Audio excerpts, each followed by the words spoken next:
Right, here we go, guys and girls, with another Rangers video. It's 23rd of May 2026, end of season 4. As you can see, we've still got some decent wage budget, 24 million transfer budget, so we can hopefully have a bit of fun this summer. But we'll see.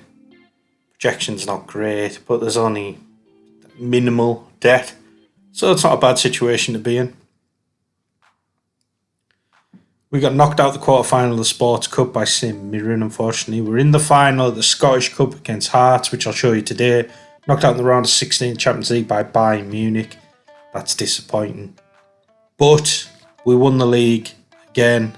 33 wins, 3 draws, 2 defeats, 86 goal difference, 102 points. Amazing. It's got 104 goals, only conceded 18. We tried out, I believe, a different tactic this season, so I will show you that. We've got Ryan Kent with 15 assists, Bernabé with 11. Trubin got 24 clean sheets. We brought this guy in, wonder kid, 19 years old, and he was amazing. He scored 18 goals in 33 games for 11.5 million. Great signing. That's the kind of players we need to start bringing in, I believe. Keep progressing and hopefully doing better in Europe. Pavlovic, yes, he got 40 goals last season. This season only got 21, but still centre-back, 21 goals is very good. We'll show you these stats. So yeah, most goals, 104. Most shots with 801 shots. Fewest against, 244. Best possession, 66% possession. Fewest conceded, only 18 goals. Most clean sheets, 24. We're down 7th in dribbles, which isn't great, but with the amount of possession we had, the way we're controlling the game, still do like this tactic. We've got some signings that are coming in there already for the summer. So we did sell quite a few players. Rodriguez went for 16.5 million in Man U. Paulson for 11.5 million.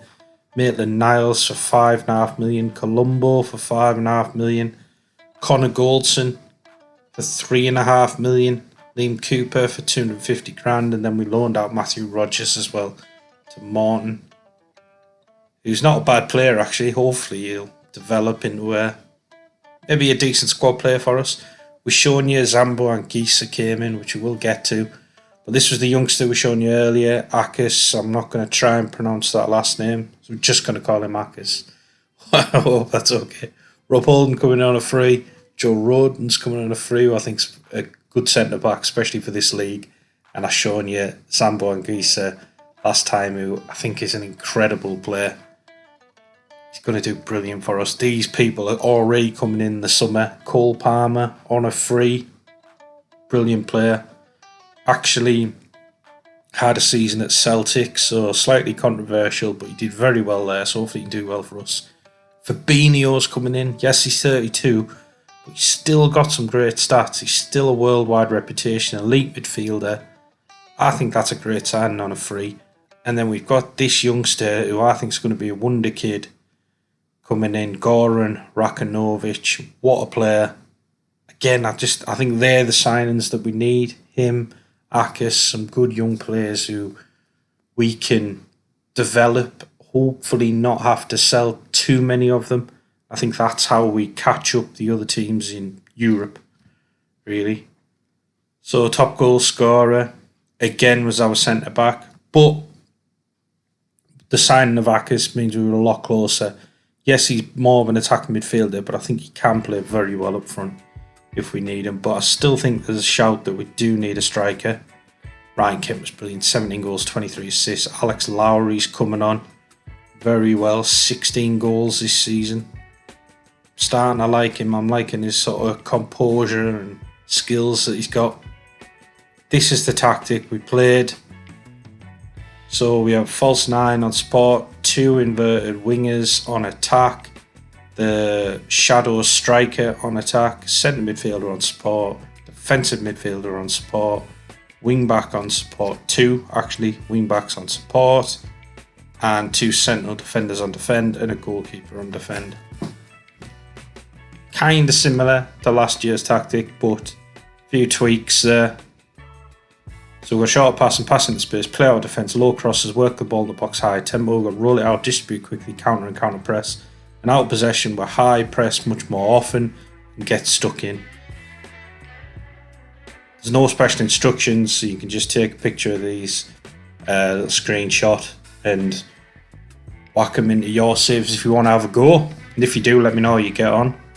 I won't be putting the link to the tactics in the video or anything, but what we are offering is I've got a Patreon page now, so sign up to that. You'll get the links, you can get the save game files, you can get exclusive content, all of that's there, and it's a great way to help support the channel.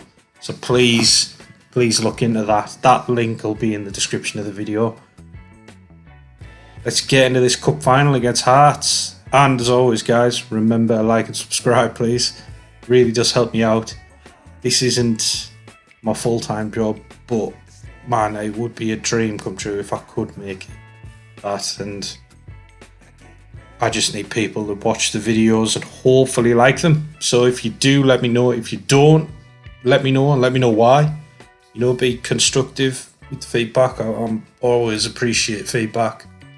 So yeah, just whack anything you want in the comments, any suggestions, things you want me to try. I'll definitely give them a go. Hearts with throwing, we're already in the 17th minute. Ferguson trying to clear that out harder. They're back on the attack. It's the crossbar. We've not started this cup final well. Spoiler alert, if you watched the last video, then we did unfortunately lose on penalties in this cup final last year against Aberdeen. So I would like to win this one, just to kind of show that we are playing as well as the stats and everything show. Akis into Arda. He's on the run, he's through. Oh, it's a good save. Arda with the corner. Hopefully looking for Pavlovic, but Civic clears it. Defending from Hearts. Rodon back into Kent. Cleared it again though. Starting to pressure them though. Hopefully we can wear them down. Rodon over to Fresneda. And then Nelson, he's in. Oh, and he puts that wide. Do like Reece Nelson, but yeah, his finishing isn't great. I think it's only 9. Well, apart from that, he's got some great stats for a winger. Fresneda back to Rodon. Over the top for Nelson. Back to Zambongi, into Ferguson. On to Nelson. Puts it away this time, but they're checking it for offside. I didn't think it was, but let's see. Goals awarded, 1-0. Come on. It was 33 minutes to do that though, unfortunately. We've got 58% possession, but we've only had 4 shots. 3 on target, admittedly, so they're not bad shots, but yeah, we do need to be doing better.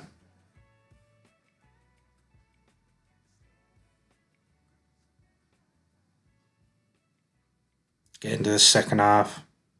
Don't think there's any need to make any changes just yet, but we will. So we need to keep the team fairly fresh. We win that back into Ferguson over the top for Anguissa, but it's good defending. Ferguson gets it back to Akis. Ferguson over the top for Reece Nelson, whips that in. Akis who heads that in. 20th goal of the season.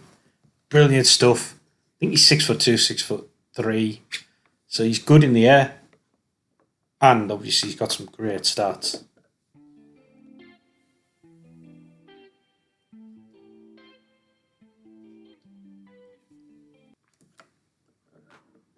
There we are, 2-0. 60th minute. Let's look to make some changes. Keep us sharp. Is another guy we brought in, another wonder kid. Sorry I didn't show you him earlier. Abaroa. 11.5 million. I think he's brilliant. He can play anywhere across the back line as well, which helps. And he can play as a wing back, because I am considering going to 3 at the back and wing backs next season. We'll see though. I do like to tweak it each season just to keep it a bit more interesting, I suppose, for everyone who watches it. And myself playing it. Got Banavi on, Sessegnon's on, Fernino's on. First time you've seen him, like, see, he's had a really bad injury, so he's not that fit, but I do want to give him some game time because I think he could be a really good striker for us.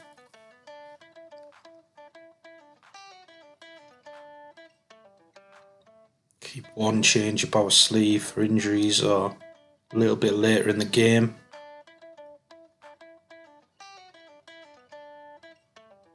I don't know about you guys as well. I mean, does it make too much difference how often you're doing the changes and stuff? I often just, God, they're in here. Shanklin's in and he scored. Awful pass from Pavlovic.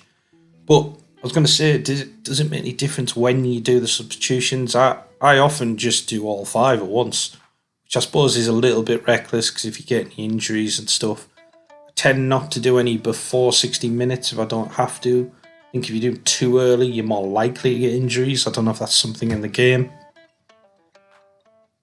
But I suppose what I probably should do is maybe do 1 or 2 at a time.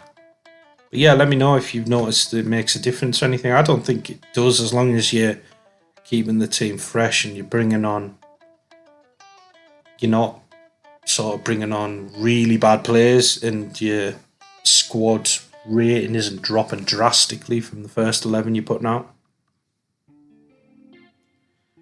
We're into injury time though. It's 2-1. The second half's whipped by quite quickly.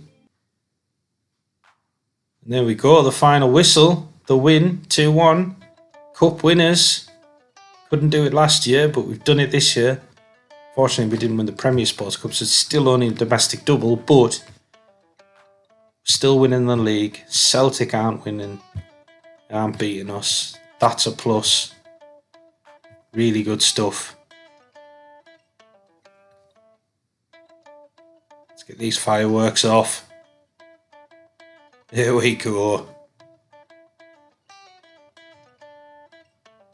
Gotta love it when you lift the trophy.